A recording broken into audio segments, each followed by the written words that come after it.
మాట నేర్పించేది అమ్మ, నడక నేర్పించేది అమ్మ, బాధ్యత కూడా నేర్పించేది అమ్మ, మన కోసం జీవితం మొత్తం త్యాగం చేసేది మన అమ్మ, భూమి కంటే ఎక్కువ భారం మోసేది మన అమ్మ.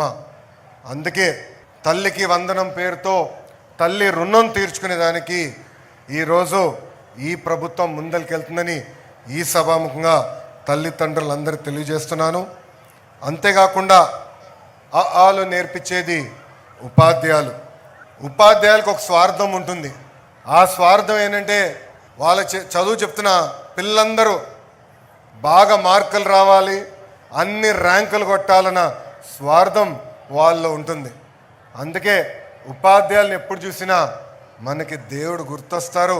అలాంటి ఉపాధ్యాయులందరికీ పేరు పేరున నా హృదయపూర్వక నమస్కారాలు తెలియజేసుకుంటున్నాం.